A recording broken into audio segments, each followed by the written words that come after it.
আমি কতটা খারাপ হইতে পারি, আমি কতটা নগণ্য হইতে পারি যে যে মানুষটা আমাকে এত বাজেভাবে ঠকাইছে তারপরও তাকে আমি দেখতে গেছি।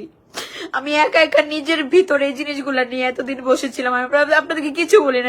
আমি না পেরে ক্যাপশন দিতাম, আমি না পেরে পেরে এগুলা বলতাম, আমি না পেরে পেরে এগুলা বলতাম। আমাকে এত বাজেভাবে ঠকাইছে। আমি আমার লাইফে আমি অনেক পুরুষ মানুষ দেখছি, আমি এইরকম দেখি নাই, আমি এরকম দেখি নাই।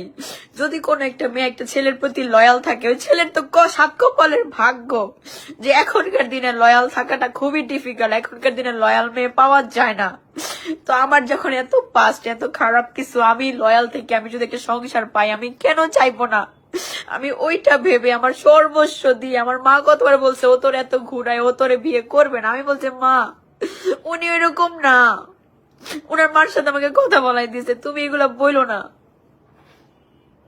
আমি আমার মা বাবার সাথে এরকম করে হইতেছে ওনারা নিয়ে বড়াই করতাম। আমি এরকম বলছি বাবা এত বড় বড় মুখ করে ওদের সামনে আমি বলি আমার মুখটা আপনি রাইখেন, আমাকে বিয়ে করে স্বীকৃতি দিয়ে। উনি বলছে তোমার মুখ আমি কখনো পড়তে দিব না।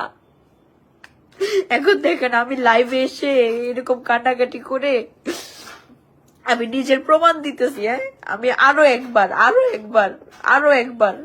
আমি এরকম করে কান্নাকাটি করতেছি। আমি মানে আমার সিচুয়েশনটা বুঝবেন না আপনারা কেউ বুঝবেন না। এগুলা কেউ বুঝবেন না যে আমার সাথে কি হয়েছে। আমার 2টা বছর নষ্ট করে দিয়েছে। আমার তো বয়স প্রায় শেষ।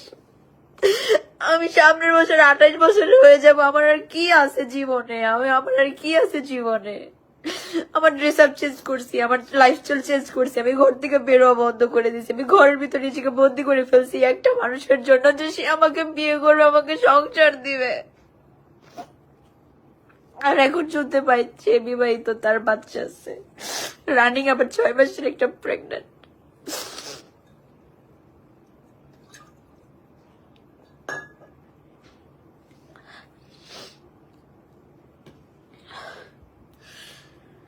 সবার বুক পিট থাকে না। বড়লোক মানুষের আসলে মন বলতে কিছু থাকে না। আমার সাথে হয়তো বা এটাই হওয়ার ছিল, এর জন্যই হয়েছে।